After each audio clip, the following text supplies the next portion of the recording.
Hello and welcome friends.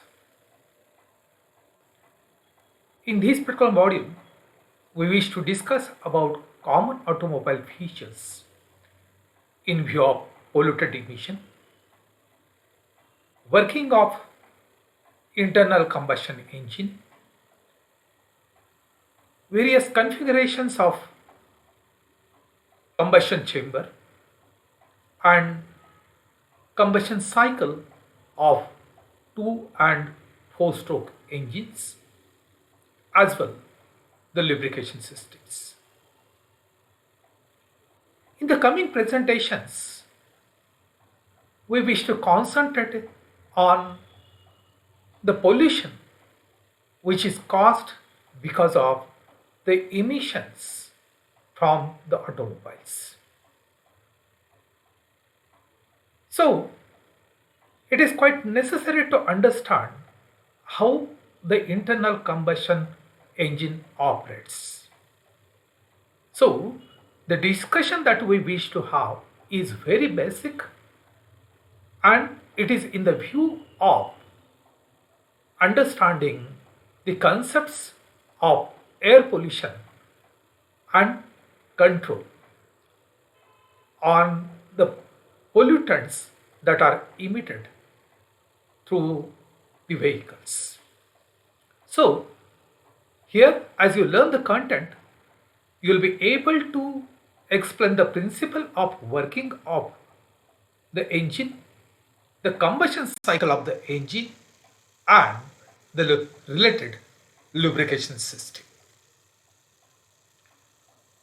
We are quite conversant as far as the vehicle that we use. We fuel the vehicle on the fuel stations through these fuel fillers. This fuel is supplied through the fuel lines to the internal combustion engines. Internal combustion engines use this fuel along with the air and the mix is burned. Accordingly, here the chemical energy of the fuel is transformed into the power which is supplied through the transmission to the wheels and the vehicle runs. Also, as the combustion is complete, certain byproducts that are developed needs to be exhausted and that is done through these particular exhaust systems. So, this internal combustion as defined by Britannica is group of devices or any of group of the devices in which the reactants of the combustion, which are oxidizer and the fuel, and the products of the combustion serve as the working fluids of the engine. Such an engine gains its energy from heat released during the combustion of the non-reacted working fluids, the oxidizer-fuel mixture. If we try to understand the scope of the ICE engines that are used for the variety of the reasons, we can just consider this first item, which states that the ICE engines could be automotive, it could be for locomotive, it could be for aviation, it could be for marine, it could be for industrial applications. The example of the domestic applications could be lawn mower and even lot many industry. As such, Each of such heads would be classifying a certain category of the ICE engines. As we wish to understand the automobile industry and related pollutants, we'll simply focus on the automobile applications, working cycle in the form of 2 and 4 stroke engines. We'll assume that vehicle employs the conventional fuel in the form of gasoline, that is petrol or diesel. Also, the ICE engines that we wish to deal with are employing spark or the compression in order to cause the combustion. So, as we move ahead, we'll touch the parts which are required for that relevant discussion. As you see here, there is some cylinder which is equipped with various valves which are meant for intake as well as exhaust. Also, it is equipped with certain spark plug or the fuel injector. In this particular body, there is a perfect fitting of this particular piston which is reciprocating in the upward and downward direction. So the run of that particular piston is stroke. The topmost point up to which that particular piston travels is called as top dead center, abbreviated as TDC, whereas the bottommost part up to which the piston travels is bottom dead center, which is abbreviated as BDC.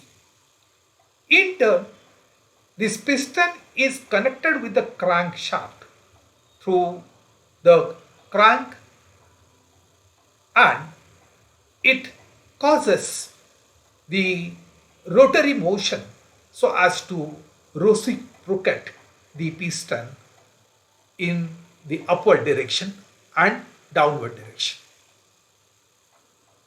So for internal combustion engines, combustion is the basic chemical process in order to have the energy from fuel and air mixture burning.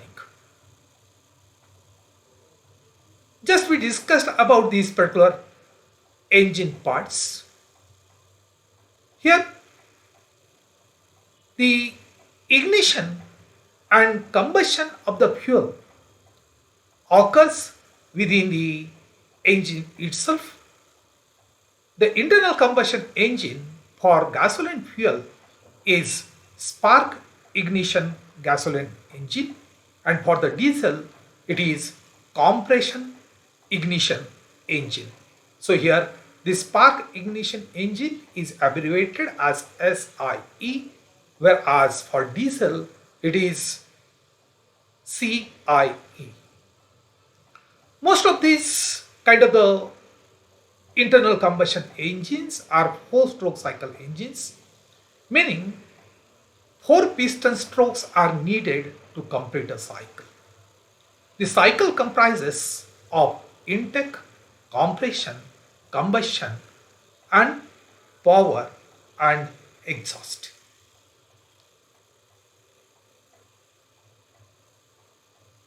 As you see in this particular sketch, there are a variety of configurations as far as chamber designs are concerned.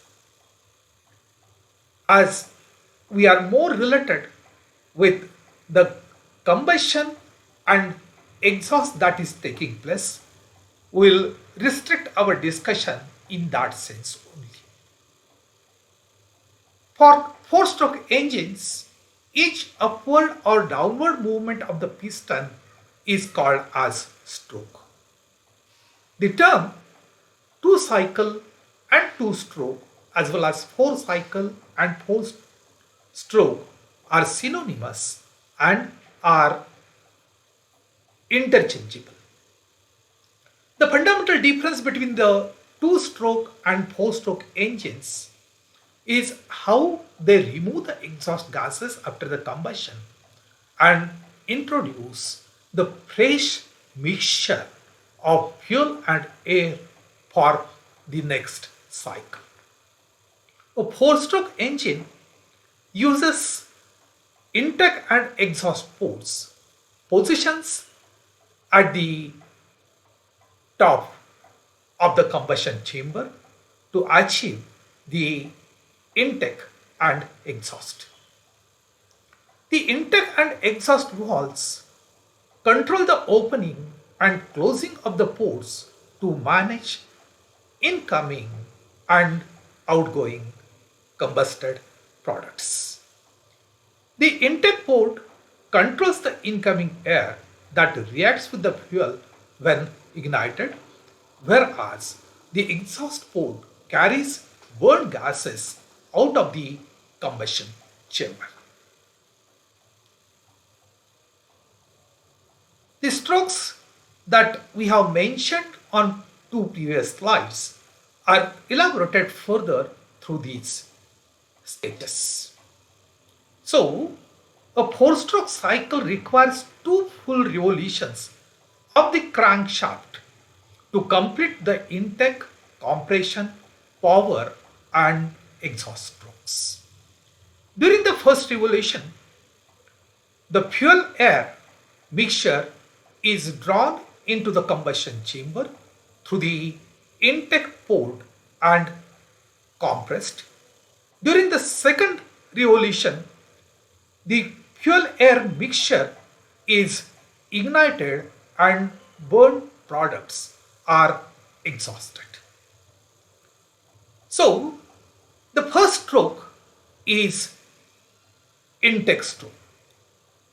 Here, the piston moves in the downward direction and it creates the vacuum in the space above that particular piston. So, the inlet valve is open during this particular stroke, and because of the suction that is created, it draws air into the cylinder through the intake valve. Also, the second stroke is compression stroke. So, at this particular instant, both the intake as well as the exhaust valves are closed, and the air and fuel mix that is taken during the previous, that is intake stroke, is fully compressed.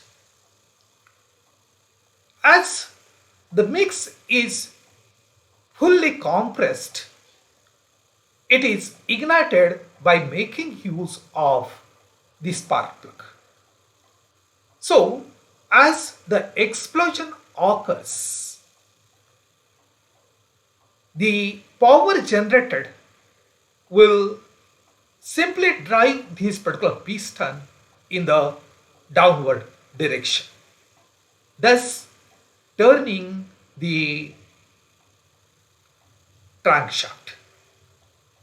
Now, as the piston travels up, it forces the burnt products out through the exhaust valve, and as such it prepares the cylinder in order to start a new cycle, that is to charge with a fresh air fuel mix through the inlet valve. So all these particular strokes occur in the sequential order in order to generate power which should be used in order to drive the vehicle in the 4-stroke combustion engine. This 2-stroke engine is simpler because it uses ports on either side of this particular piston to control the gases that enter and exit the combustion chamber. The moving piston itself does the job of the valves that used to be done for the four-stroke engines.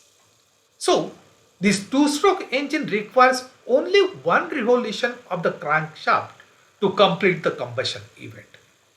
The engine fires every time the crankshaft revolves, doubling the number of the explosions compared to the four-stroke engines, and thus it generates more power. Let's try to understand the stroke for this two-stroke engine. So the first stroke is intake ignition stroke. So here the inlet port is open as the piston moves in the upward direction. This creates the vacuum in the space below the piston, causing air to rush in this crankcase. As the air travels through the carburetor, it brings in the mix of the fuel as well as oil. As the piston continues in the upward direction, the air-fuel mixture, which is already taken in the previous stroke, is fully compressed. As the piston reaches the TDC, the spark plug ignites, causing the fuel-air mixture to explode. So here the subsequent stroke is compression and exhaust. Because of the explosion of the fuel-air mixture, the piston is forced in the downward direction. As the piston moves down, the burn gases are released through the exhaust port. As well, the oil-fuel mixture in the crankcase is pressurized with the piston moving in the downward direction, and it is forced through the transfer port into the cylinder.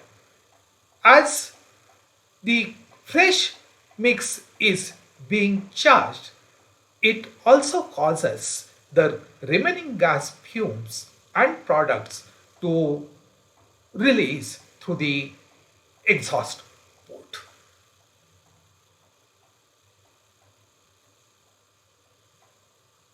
The lubrication systems also need to be understood as far as the emission of the pollutants are concerned. So, the four-stroke engines are lubricated by oil held in the sump at the downward side. This oil is distributed to the engine by splash lubrication or pressurized lubrication pump systems. So these systems could be used individually or in combination. So the way you see here, at the lowermost point there is pool of the oil, and with the crankshaft there is some scoop which, as it rotates, causes the splashing of this particular oil, and as such it is lubricating the surfaces of the piston and the internal body of the cylinder. The two-stroke engines also collect some oil beneath the crankshaft. However, it uses the total loss lubrication system that combines the oil and fuel to provide both energy and engine lubrication. In this particular system, the fresh lubricant is constantly fed at certain intervals with the calculated quantity to the various friction points during the lubrication cycle.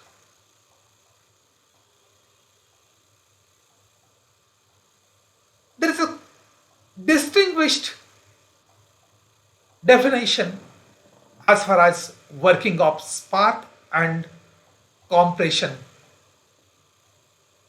for vehicles. Here, the spark ignition gasoline and the compression ignition diesel differ in how they supply and ignite the fuel. In spark ignition engine, the fuel is mixed with air and then induced into the combustion chamber of the engine during the intake process, the way we discussed about the working of various strokes. After the piston compresses the fuel air mixture, the spark ignites it, causing the combustion. The expansion of the combustion gases pushes the piston during the power stroke and hence the driving of the vehicle, as we discussed on the previous slides. So, as far as gasoline engines are concerned, there is necessity of this particular spark plug.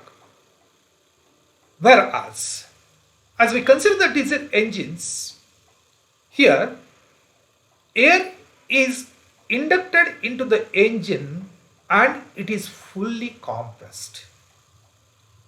Just you can compare the same case with the spark ignition engine.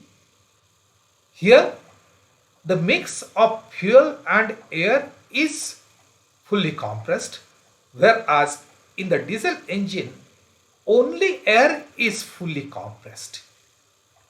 As the air is fully compressed, then the diesel is spread over this hot compressed air at suitable measured rate, causing it to ignite and hence causing the power stroke.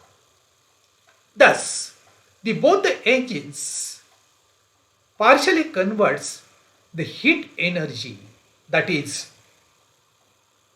caused because of the explosion to cause the work of movement of vehicle. Here, some remnant energy is useful or it is designed to be used for some supplemental purposes which we will discuss as we move ahead. So initially, we considered a common vehicle that is under the usage, whereas as we are considering certain future trends, we have to think of some basic concept which I have tried to put up in this particular slide. We wish to have all the electrical cars as green vehicle. However, these electrical cars are green only if the electricity to recharge them is generated with low carbon emissions. Say, if we consider certain developed countries which are nuclear powered, the electricity to drive the battery car causes the carbon dioxide emission of just 8 gram per kilometer. However, if we consider certain the developing country like us, that is India, it generates most of the electricity by making use of fossil fuel like coal, and the emissions related because of the generation of the electricity from the coal are over 120 grams as compared to 8 grams. As such, if we compare these two technologies, it would be greener to drive a new petrol diesel engine car instead of going for electrical cars being charged by making use of the electricity which is generated based on the burning of fossil fuels. So I hope you have understood the basic principles of internal combustion engines, the chamber design, as well as the combustion cycles. So, as we move ahead, as and when required, we'll come back and we'll touch with the principles that we tried to discuss in this particular presentation. So, as we move ahead, we'll try to understand the automobile emission of pollutants. So, bye till then. I wish you very happy learning. Thank you.